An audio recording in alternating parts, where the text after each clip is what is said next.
औज़ुबिल्लाहिमिनश्शैतानिर्रजीम बिस्मिल्लाहिर्रहमानिर्रहीम। आए हुए तमाम असादा कराम, मेहमान गिरामी और मेरे प्यारे हमदम साथियों, अस्सलाम वालेकुम। आज मुझे जिस मौजू पर लबे कुशाई करने का मौका मिला है वो है ऐ फलस्तीन। तुम आसमान पर गए तो चांद से कहना जहां पर हमें वहां रोशनी बहुत कम है। मुझे बताएं कि फलस्तीनी बच्चे कैसे और क्यों कर दिए, जिसका सारा खानदान फक्त एक हमले में शहीद कर दिया गया हो, वो माँ कैसे और क्यों कर दिए।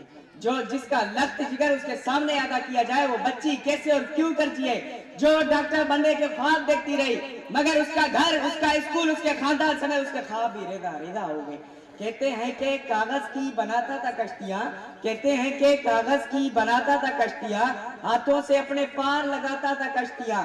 आज बच्चा मिला है साहिल के मौत पे, कल जो समंदर में बहाता था कश्तियां। ये छोड़े मैं किस किस को बयान करूंगा और किस किस को घर के दुख सुनाऊंगा। यहाँ तो सब बिखरा पड़ा है। बच्चे अक्सर ये कहते हुए चले जाते हैं, कहाँ है जिनका सबक तुम्हें किताबों में पढ़ा जाता था। कहाँ है मुसलमान जो एक 10-10 पर हावी था। कहाँ है गोरी, कहाँ है पाते। क्या कोई गजनबी नहीं आएगा। बैतुल मुक़द्दस की दीवारें पुकारिए कि देखो मुझे बचाने क्या कोई भी नहीं आ रहा। आवाज आती है कि इस्लाम अमन का दर्द देता है। अब इस्लाम में किसी अब्दुल हमीद को जन्म नहीं देता। अब इस्लाम में कोई मोमिन बिन कासिम पैदा नहीं होता। अब इस्लाम में कोई सलाहुद्दीन अय्यूबी नहीं आता। आवाज आती है कि इस्लाम अमन का दर्द देता है। अब इस्लाम में कोई तारिक बिन ज़ियाद साहिल पर कश्तियां नहीं चलाता।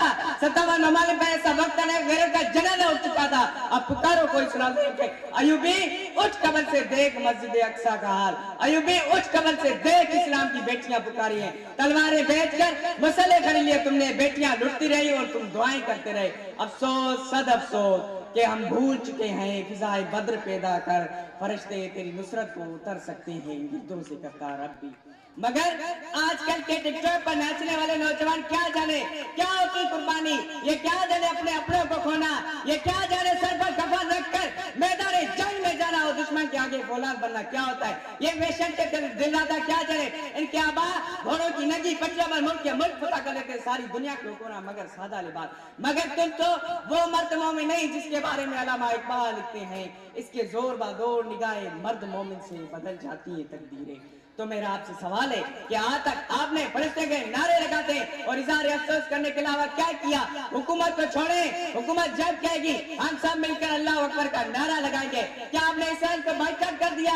क्या इसराइली कंपनियों की चीजें आज तक के घर में मौजूद है। क्या आपके खाने पीने के अलावा गुजारा मुमकिन नहीं। बातें तो हर कोई करता है, इज़हार अफसोस तो उसको करना आता है। और लोग सवाल उठाते हैं कि एक के करने से क्या होता है, मगर सर कतरा कतरा बनकर दरिया बनता है। आप बाकी छोड़े, आप अपना बताएं, क्या आपका ज़मीर गवारा करता है कि आपके दिए गए पैसों से मासूम फलस्तीनी बच्चों के लिए बम बारूद खरीदे जाए।